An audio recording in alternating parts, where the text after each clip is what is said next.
Hello everyone, I am Preeti Malviya. Welcome to Kids Club Digital Class. इस video में हम measurement of temperature, atmospheric air pressure और wind कितने type की होती हैं, टाइप ऑफ रेनफॉल्स के बारे में हम यहाँ पर आपको बताएंगे। देखिए, मेज़रमेंट ऑफ टेम्परेचर का हम मेज़रमेंट कैसे करते हैं। देखिए, जब हमको फीवर आता है तो हम थर्मामीटर लगाते हैं, मुंह में रखते हैं, ठीक है ना। तो हम फीवर को देखने के लिए हम सेल्सियस, है ना, या फ़ारेनहाइट का हम यूज़ करते हैं। तो किसी भी प्रकार के टेम्परेचर को देखने के लिए, मेज़रमेंट करने के लिए जो इंस्ट्रूमेंट है टेम्परेचर, तो हमारे जो बॉडी का जो टेम्परेचर है उसको हमको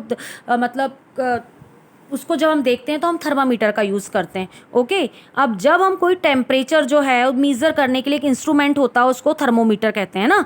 मतलब बॉडी का या किसी प्रकार के टेम्परेचर को देखने के लिए जो मेज़रमेंट यूज़ होता है, इंस्ट्रूमेंट जो यूज़ होता है, उसको हम थर्मामीटर कहते हैं।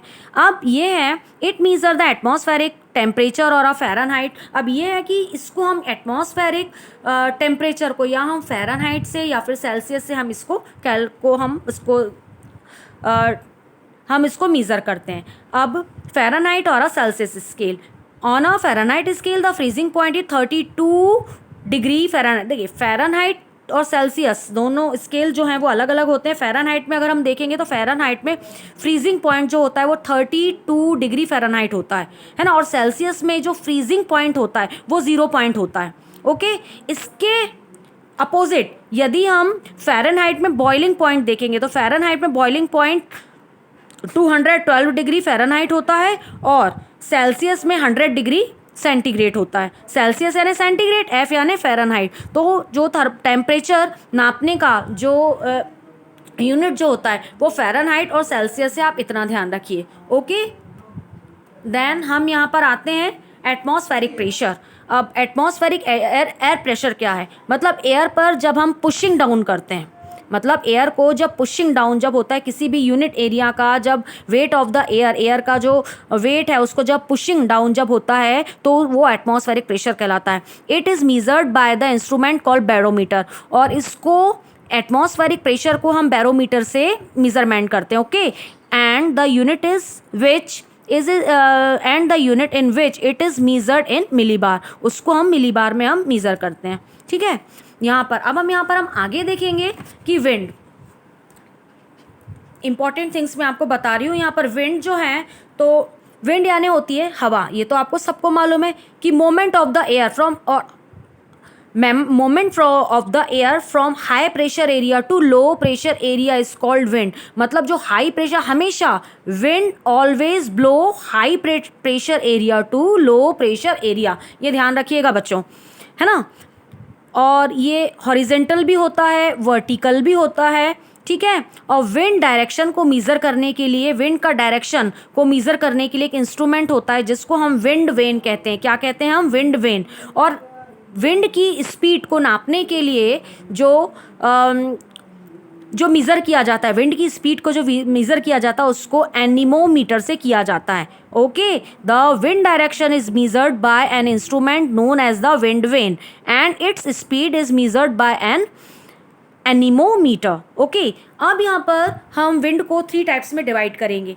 यहाँ पर we can divided wind into 3 category: planetary wind, okay, planetary wind, periodic wind and local wind. ठीक है, 3 विंड है, मतलब 3 टाइप्स की विंड है। एक तो प्लैनेटरी विंड, सेकंड है पीरियोडिक विंड और थर्ड है लोकल। ठीक है, तो ये प्लैनेटरी विंड जो होती है, बहुत शॉर्ट में आप लोगों को बता रही हूँ। Planetary wind which below in fix direction through out the year, मतलब जो पूरे साल एक ही डायरेक्शन में, मतलब एक ही दिशा में ब्लो होती है ना, उसको हम प्लैनेटरी विंड कहते हैं। प्रिवेलिंग विंड भी कहते हैं, प्लैनेटरी विंड भी कहते हैं और परमानेंट विंड भी कहते हैं, है ना। ये 3 नाम है इसके। कौन कौन से? प्रिवेलिंग विंड, परमानेंट विंड और प्लैनेटरी। मतलब these wind below in fix direction through out the year, आप केवल इतना ही ध्यान रखिएगा। ओके, तो प्लैनेटरी विंड को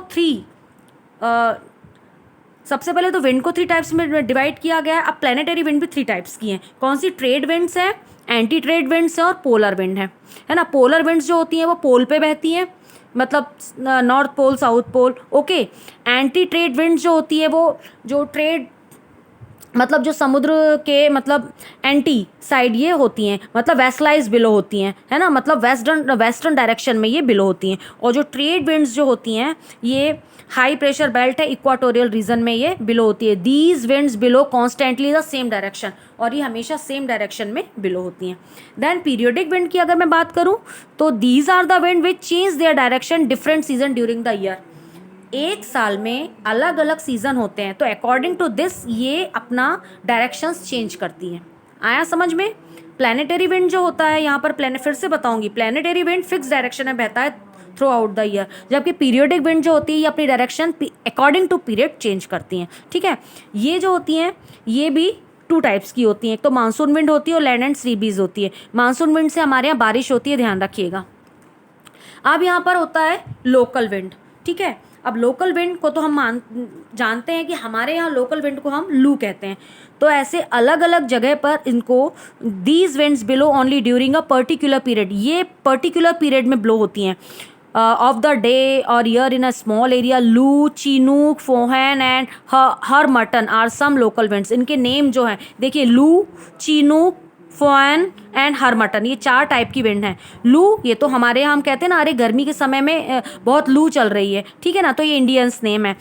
the hot and dry wind blow over the northern plains of India in the summer month of the May and June, मई और जून के महीने में चलती तो उसको हम लू कहते हैं। Okay, now chinook, this warm and dry wind blow along the eastern side of the Rocky mountain, जो नॉर्थ अमेरिका में रॉकी माउंटेन है ये उस साइड ईस्टर्न साइड बहता है। It melts the snow, snow को ये मेल्ट कर देता है, so only it calls chinook और snow eater. Foehn, the warm and dry winds, ये भी वार्म एंड ड्राई विंड्स हैं, blow across the Alps and winter and helps the ripening grapes in France. France में grapes को ripe करने के लिए, पकाने के लिए ये वाली विंड होती हैं। ठीक है ना, इस विंड के द्वारा ही ग्रेप्स को राइप होता है। हरमटन, these cool and dry winds blow over northwest Africa and brings curve from heat, क्या लेकर आता है, सॉसर फ्रॉम द हीट, और ये कूल ठंडी हवाएं हैं और ये हीट लेकर आती हैं। ठीक है, अब यहाँ हम ह्यूमिडिटी पढ़ेंगे कि ह्यूमिडिटी क्या होता है। Humidity is water vapour. Okay, तो water vapour is an important part of the atmosphere. Atmosphere का भाग का जो एक पार्ट है वो है water vapour. Is presence in the air determines the moisture. Humidity का मतलब होता है मॉइस्चर, ठीक है ना, मतलब हमारे एटमॉस्फेयर में कितना मॉइस्चर है। तो कॉन्टेनेंट कॉल्ड द ह्यूमिडिटी और moisture. Moisture is found the atmosphere in solid, liquid and gaseous state. और हमको मालूम है कि जो मॉइस्चर है मतलब वो सॉलिड, लिक्विड और गैसियस स्टेट में होता है। वाटर जो होता है सॉलिड, लिक्विड, गैस स्टेट में होता है, सेम एज। अब ह्यूमिडिटी लेवल्स, ह्यूमिडिटी जो होती है वो हर प्लेस पर वारीज होती है, डिफरेंट होती है, और टाइम टू टाइम ये टेम्परेचर कंडीशन पर ये डिपेंड होती है। When the air is full of water vapour it is called humid day. Okay, क्या लिखा है, when the air is full of water vapour it is called humid day. We can measure humidity with an instrument call hygrometer. तो humidity को नापने के लिए जो instrument होता है उसको हम हाइग्रोमीटर कहते हैं। ठीक है ना, ये हाइग्रोमीटर है। Then precipitation, the precipitation is a process by which condense water falls down to the earth surface.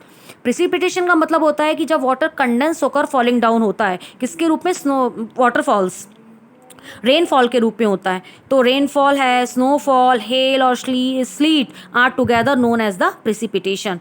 Rainfall is the most important form of the precipitation. Precipitation जब होता है कि जब वाटर ठंडा हो जाता है, वो रेनफॉल के रूप में गिरता है, तो हम उसको प्रिसिपिटेशन कहते हैं। Okay, the huge masses of water droplets are called cloud.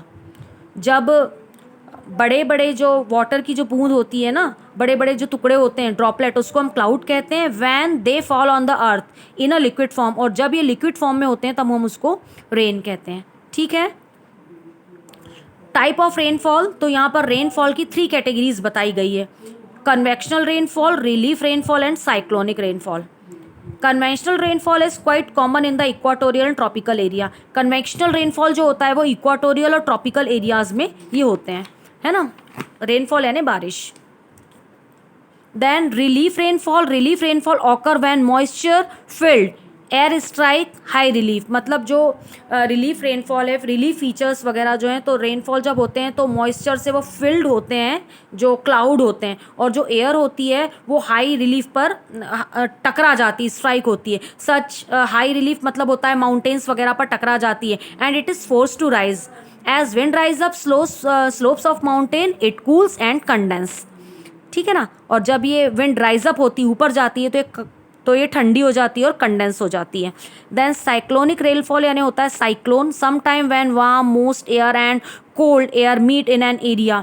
कभी कभी क्या होता है कि जब वार्म मॉइस्ट एयर जब ठंडी होती है, ये एक जगह मिलती है, एक एरिया पे मिलती है, तो warm air is being lighter, तो जो गर्म हवा रहती है वो बहुत लाइट होती है ना, और over a cold this result into the cyclonic storm. तो इससे क्या होते हैं कि साइक्लोनिक स्टॉर्म आते हैं, है ना। It is called cyclonic rainfall and sometime frontal rainfall. This type of rainfall is generally occur for several days at the time. Western part of the country experience such type of rainfalls.